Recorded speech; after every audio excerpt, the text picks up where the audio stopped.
देखिए बच्चों, कुछ क्वेश्चंस अभी मैम ने आपको सॉल्व करा दिए और कुछ रेस्ट क्वेश्चन है वो मैं आपको सॉल्व करा रहा हूँ। चलिए फर्दर चलते हैं।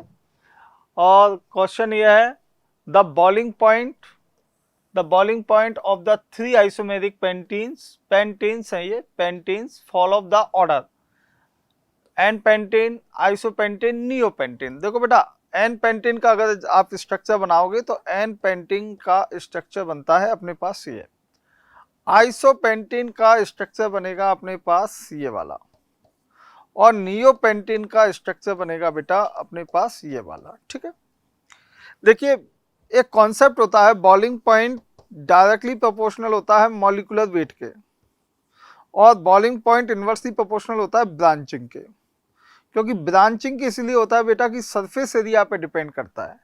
ठीक है, तो कहने का मतलब ये है कि स्टेटमेंट ये है कि ये एन पेंटीन, आइसोपेंटीन, नियोपेंटीन बिल्कुल सही है, क्योंकि ब्रांचिंग, जीरो ब्रांचिंग, इसमें कोई ब्रांचिंग नहीं है, जीरो ब्रांचिंग। यहां पर एक ब्रांच है और यहां बेटा 2 ब्रांच है। ये बात क्लियर है? ठीक है, अब बात यह है कि ब्रांचिंग के इनवर्सली प्रोपोर्शनल है, क्योंकि सरफेस एरिया कम होगा, ब्रांचिंग बढ़ेगी तो सरफेस एरिया कम होगा, और सरफेस एरिया कम होगा तो बीपीवी क्या होगा बेटा, कम हो जाएगा। ठीक है, तो स्टेटमेंट 2 है कि व्हेन ब्रांचिंग इंक्रीज तो the molecule attains A shape of the sphere, this result in smaller surface area. अभी मैंने आपको बताया सरफेस एरिया कम होगा। ठीक है, for contact due to which the intermolecular forces between the spherical molecule are weak, thereby lowering the boiling point. तो अभी आपके सामने यह है कि ब्रांचिंग इंक्रीज होने से सरफेस एरिया की वैल्यू क्या हो जाएगी बेटा, कम हो जाएगी, और सरफेस एरिया कम होगा तो बीपी की वैल्यू भी क्या हो जाएगी बच्चों, कम हो जाएगी। तो कहने का मतलब यह है कि इसका statement 1 is correct, second is, यानी ये भी करेक्ट है, ये भी करेक्ट है, और बच्चों अपने पास ये भी करेक्ट है। दोनों ही स्टेटमेंट कैसे हमारे पास करेक्ट है। ठीक है बेटा, तो ये पहला ऑप्शन गलत हो गया। स्टेटमेंट फर्स्ट इज इनकरेक्ट, ये भी गलत हो गया। Both statement first and are correct, yes ये सही है। बोथ स्टेटमेंट आर इनकरेक्ट, ये भी गलत है। तो आंसर आएगा बेटा थर्ड। ठीक है, क्लियर है बच्चों? बहुत सिंपल सा फिजिकल प्रॉपर्टीज का क्वेश्चन था। नाउ तो ये इसका सॉल्यूशन लिखा रखा है हमने। नेक्स्ट क्वेश्चन है, the compound will that go SN1 reaction that the fastest rate. देखिए बेटा, SN1 रिएक्शन जो होती है, SN1 रिएक्शन ये डायरेक्टली प्रोपोर्शनल होती है SN1 की रिएक्टिविटी। ठीक है, ये डायरेक्टली प्रोपोर्शनल होती है स्टेबिलिटी ऑफ कार्बोकैटायन। एक जनरल ये हम ऐसा मान के चलते हैं, स्टेबिलिटी ऑफ कार्बोकैटायन। तो देखो बेटा, यहां तो कार्बोकैटायन का पॉसिबिलिटी नहीं है। ठीक है, और दूसरा अपन देखते हैं leaving tendency of leaving group, है ना। तो बेटा ये तो लीव करेगा ही नहीं, तो ये पहला तो ये लीविंग ग्रुप लीव ही नहीं करेगा। सेकंड में क्या है कि ये यहां पर बेटा Br निकलेगा, और Br जब निकलेगा तो हमारे पास यहां पर आप जानते हैं कि ये मान लीजिए पॉजिटिव यहां आएगा। ठीक है, यहां पर आप ये Br निकलेगा तो पॉजिटिव बेटा यहां आएगा, और यहां ये Br निकलेगा तो ये पॉजिटिव यहां आएगा। तो कहने का मतलब ये है कि ये मोर स्टेबल कार्बोकैटायन है। जब ये मोर स्टेबल कार्बोकैटायन है तो बेटा ये सिंपल सी बात है, सबसे ज्यादा रिएक्टिव, तो ये क्या होगा, मोर रिएक्टिव होगा। मोर रिएक्टिव किसके लिए, towards SN1 reaction. So answer is second. Clear है बच्चों? तो बहुत सिंपल सा था कहीं आप सबके कार्बोकेटायन बनाते, कार्बोकेटायन बना के इसमें कार्बोकेटायन बनेगा नहीं, बना भी दिया तो ये तो भैया बहुत लीस्ट स्टेबल होगा। पहली बात तो कार्बोकेटायन बनेगा नहीं, बनेगा भी तो लीस्ट स्टेबल होगा। चलिए नेक्स्ट, स्टेबिलिटी ऑफ कार्बोकेटायन जैसा अपन ने देखा है। On heating, some solid substance change from solid to vapor state without passing through the liquid state. The technique used for the purification of such solid substance based on the above principle है ना sublimation। बेटा sublimation में क्या होता है? Sublimation is the best example in this solid directly change into vapor phase। ठीक है, किसमें हो जाता है? वेपर स्टेट में, वेपर स्टेट के अंदर चेंज हो जाता है। और बेस्ट एग्जांपल होता है इसका कैम्फर, कपूर, है ना। तो ये डायरेक्ट था बेटा, इसमें कहीं दिमाग, क्योंकि डिस्टिलेशन होगा नहीं, डिस्टिलेशन तो प्रोसेस अलग हो गया। क्रोमेटोग्राफी थी नहीं, क्रिस्टलाइजेशन कर नहीं सकते, तो अपन के पास सब्लिमेशन था। ये तो अपन बहुत शुरू से पढ़ते हैं, सब्लिमेशन वो प्रोसेस होता है जिसमें सॉलिड डायरेक्ट वेपर में कन्वर्ट हो जाता है without any changing in the liquid form. ठीक है, so answer is the sublimation. Next बच्चों, सब्लिमेशन वेपर में कन्वर्ट हो जाता है। Aniline does not go undergo Friedel Crafts alkylation reaction. Statement first, बेटा देखो एनिलीन में क्या होता है, ये एनिलीन है और ये एनहाइड्रस AlCl3 होता है। ये मान लो लिविस एसिड है और ये है बेस। तो पहले क्या होता है, एसिड बेस रिएक्शन होती है, ये दोनों आपस में रिएक्शन कर लेते हैं, इसीलिए फीडल क्राफ्ट रिएक्शन नहीं होती है, no FCR, no Friedel Crafts reaction. ठीक है, एनिलीन इसीलिए नहीं देता। तो ये स्टेटमेंट फर्स्ट सही है। Aniline can't be prepared through the Gabriel synthesis, ये भी फैक्ट है बेटा। ग्रेवियल सिंथेसिस में होता क्या है कि जब आपने ग्रेवियल थैलेमाइड लिया N-K+, तो बेटा ये RX रिएक्शन होती है, ये इस पर अटैक करता है, तब जाके ये X निकल जाता है। तो अगर ये एलिफेटिक है, ये कैसा है, एलिफेटिक है, SN2 रिएक्शन है। कौन सी रिएक्शन है, SN2 रिएक्शन। और अगर ये एरोमेटिक एल्काइल एलाइड होता, ठीक है, तो एरोमेटिक एल्काइल एलाइड होता तो बेटा ये रिएक्शन होती नहीं, पॉसिबल ही नहीं है। ठीक है, तब जाके हम ये बोलते हैं कि भाई ये यहाँ पर C double bond O, C double bond ONR, ठीक है, और ये यहाँ जुड़ता है, फिर इसका हाइड्रोलाइसिस होता है और एल्काइल एमाइन बनती है। तो यहाँ जो RX है, यहाँ RX की जगह अगर PHX ले लिया जाता तो ये रिएक्शन ही पॉसिबल नहीं होती।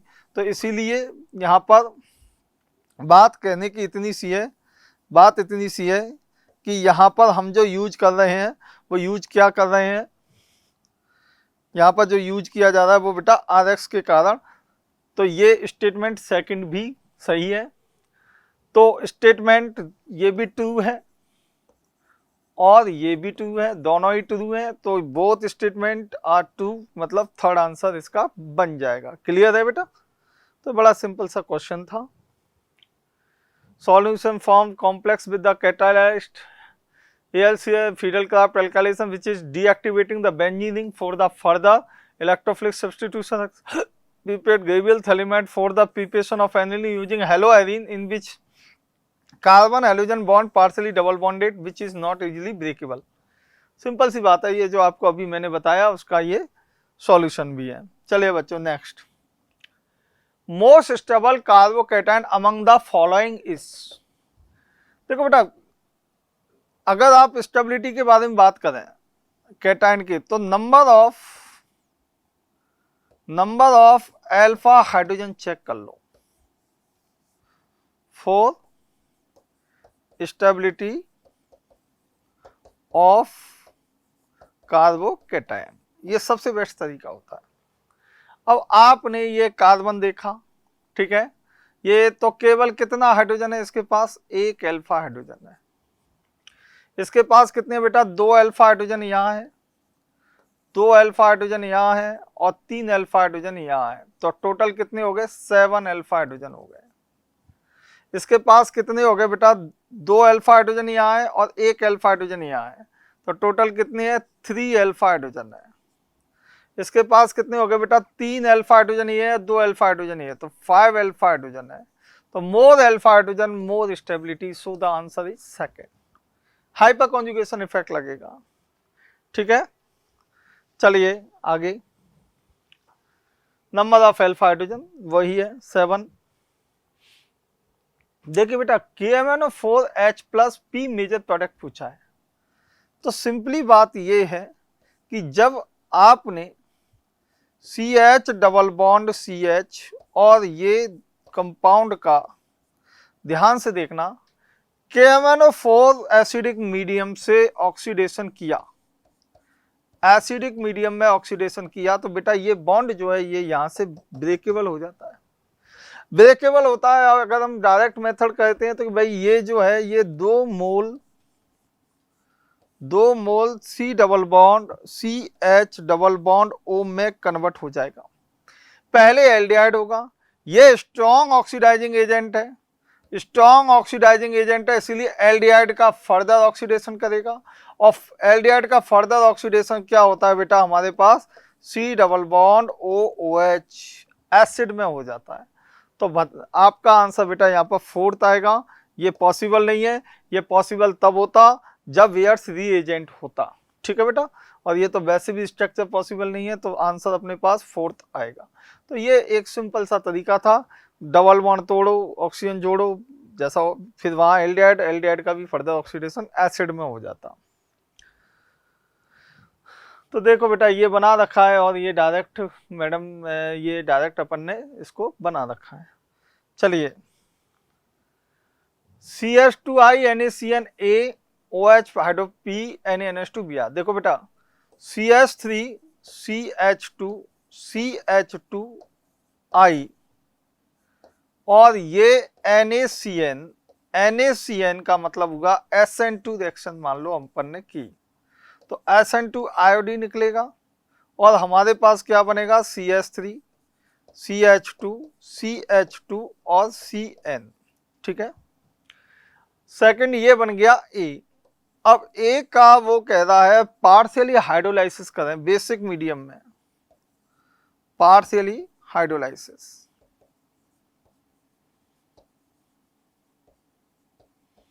तो बेटा देखो आपने ये रिएक्शन पढ़ी होगी, ये बन जाएगा CH3 CH2 CH2 C double bond O और NH2, ये एमाइड में कन्वर्ट हो जाएगा। किस में कन्वर्ट हो जाएगा, एमाइड में।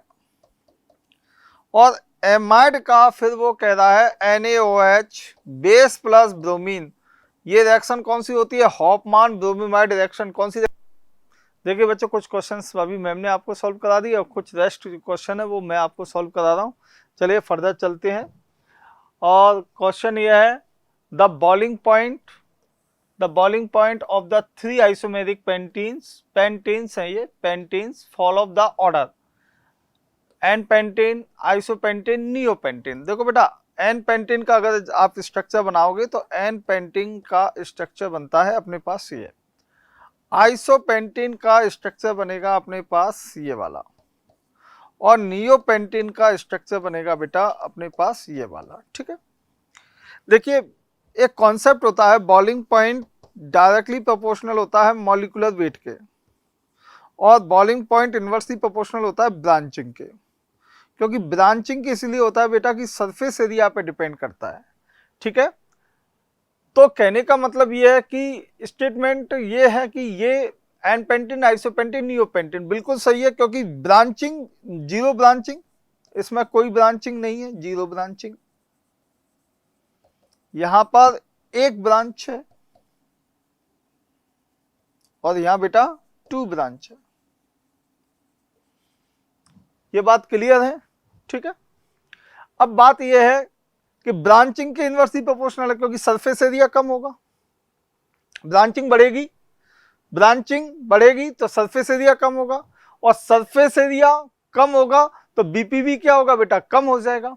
ठीक है, तो स्टेटमेंट 2 है कि व्हेन ब्रांचिंग इंक्रीज, तो the molecule attains A shape of the sphere, this result in smaller surface area. अभी मैंने आपको बताया सरफेस एरिया कम होगा, ठीक है।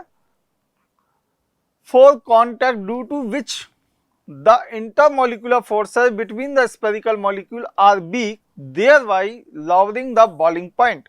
तो अभी आपके सामने यह है कि ब्रांचिंग इंक्रीज होने से सरफेस एरिया की वैल्यू क्या हो जाएगी बेटा, कम हो जाएगी, और सरफेस एरिया कम होगा तो बीपी की वैल्यू भी क्या हो जाएगी बच्चों, कम हो जाएगी। तो कहने का मतलब यह है कि इसका स्टेटमेंट 1 इज करेक्ट।